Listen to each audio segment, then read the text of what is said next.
باللسان ولا بالقلم ونشهد أن لا إله إلا الله وحده لا شريك له لا ضد له ولا ند له ولا مثل له ونشهد أن سيدنا وسندنا وحبيب ربنا وطبيبنا وطبيب قلوبنا ومولانا محمدا عبده ورسوله صلى الله تعالى عليه وعلى آله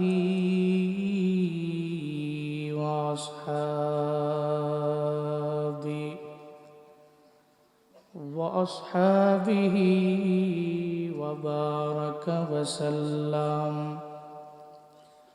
وبارك وسلم تسليما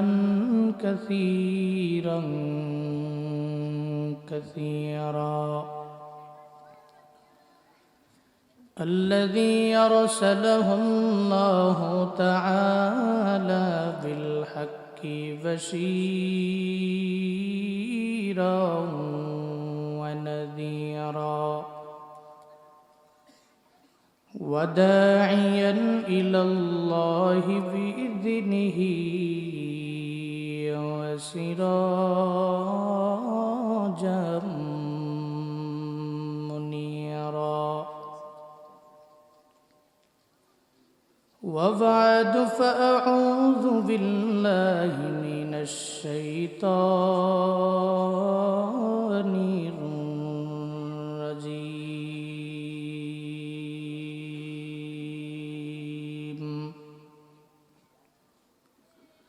بسم الله الرحمن الرحيم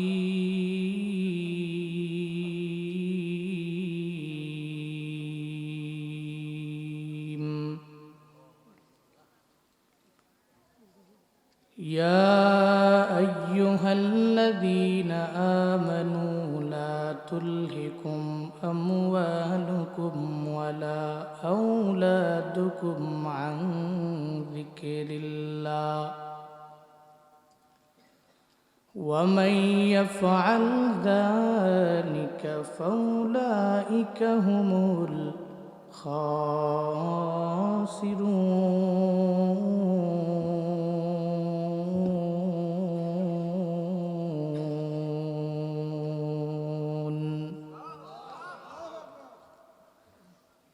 صدق الله مولانا العظيم وصدق رسوله النبي الكريم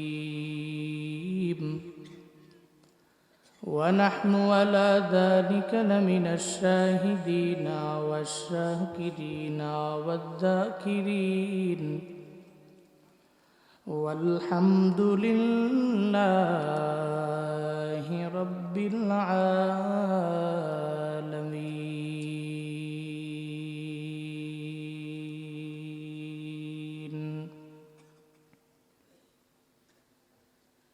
कौनैन का मुख्तार खुदा तुमको बनाया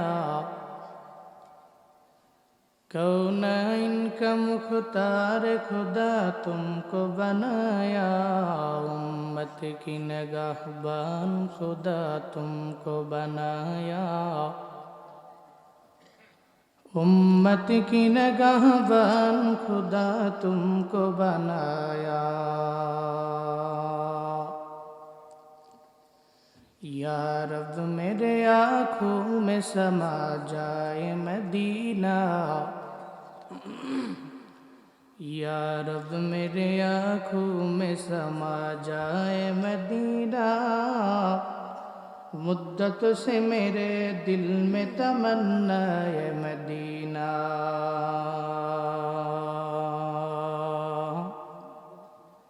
मुद्दत से मेरे दिल में तमन्ना है मदीना।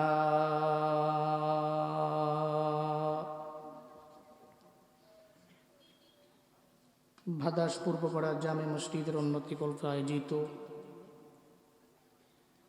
11তম বার্ষিক ঐতিহাসিক তাফসীরুল কুরআন মাহফিলের আজ 17 জানুয়ারি 2026 মুতাবাররক এই মজলিসের সম্মানিত সভাপতি আলহাজ মোহাম্মদ আব্দুল আজিজ সাহিব, আজকের এই মাহফিলের সম্মানিত সহসভাপতি, অত্র মসজিদ কমিটির সাবেক সভাপতি জনাব আলহাজ মোহাম্মদ আক্কাস আলী সাহিব, আজকের মাহফিলের প্রধান অতিথি সংসদ সদস্য পদপ্রার্থী আপনাদের ভিপি আইনুল হক সাহিব, আর অনেক অতিথিবৃন্দ আজকের এই মাহফিলের রয়েছেন।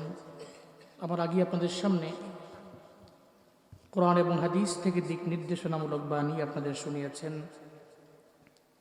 আপনাদের প্রত্যেকের সুপরিচিত একজন ওয়াইজ, এরান্দো জামে মসজিদের সম্মানিত খতিব, আমাদের অনেক কাছের। উনি আমাকে বলে দাদা ভাই, আমিও বলি দাদা ভাই।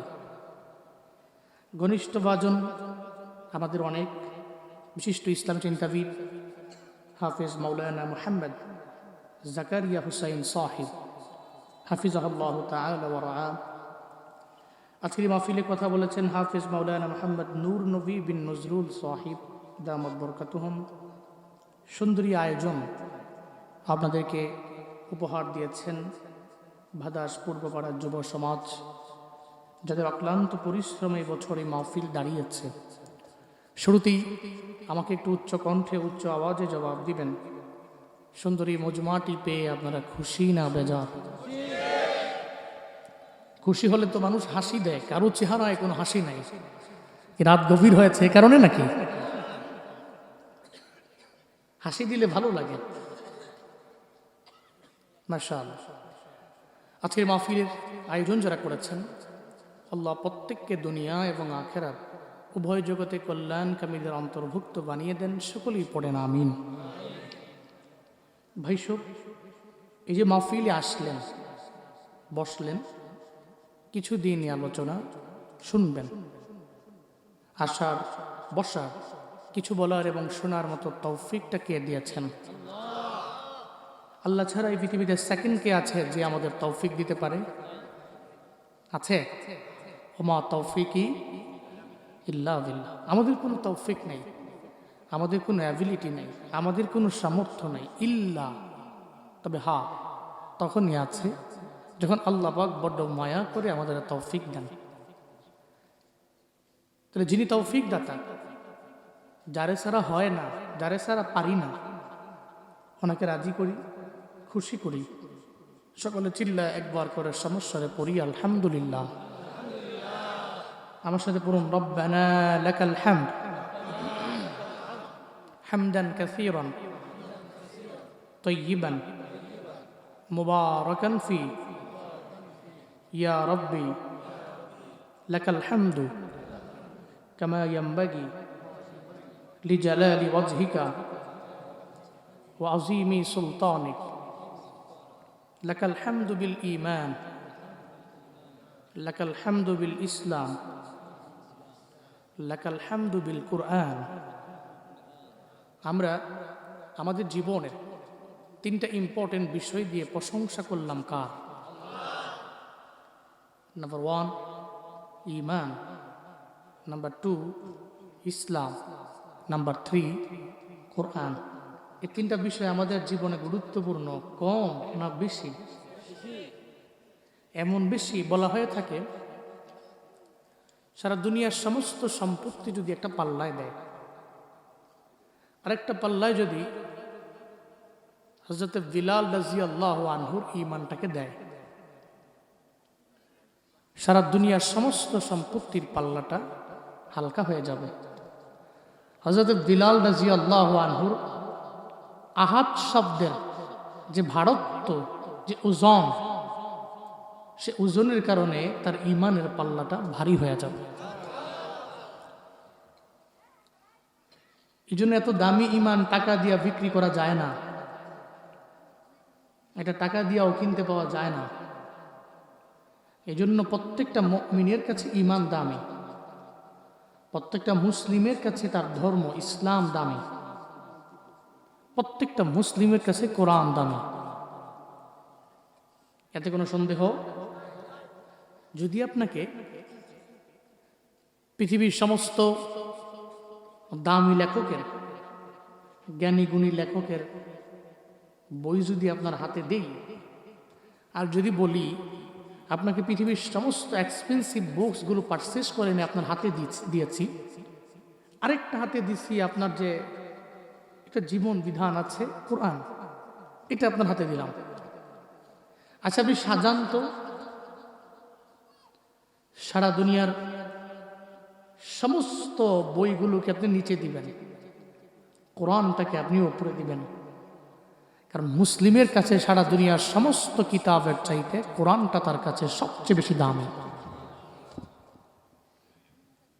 এই জন্য ঈমান দামি, ইসলাম দামি, কোরআন দামি। আমরা এই তিনটা বিষয় দিয়ে প্রশংসা করেছি কার? মৃত্যু পর্যন্ত করব কার? আল্লাহ তৌফিক দান করেন। সকলেই পড়েন আমিন। একটু জোরে জোরে কথা বলতে হবে ইনশাআল্লাহ। হ্যাঁ, জোরে কোন সুবহানাল্লাহ, কোন আলহামদুলিল্লাহ, বলেন আল্লাহু আকবার। ভাই সব আমি খুতবায় সূরাতুল মুনাফিকুনের 9 নম্বর আয়াতে কারিমা তিলাওয়াত করেছি। কোন সূরা? সূরাতুল মুনাফিকুনের 9 নম্বর আয়াত। আল্লাহ পাক এই আয়াতে প্রথমত ডেকেছেন ঈমানদারদেরকে। মনে রাখবেন এই পৃথিবীতে সব মানুষই আল্লাহর পক্ষ থেকে রহমত প্রাপ্ত। আল্লাহর রহমত ছাড়া এই জমিনের মধ্যে কেউ একটা সেকেন্ড টিকতে পারবে না, সম্ভব না। একটা হিন্দু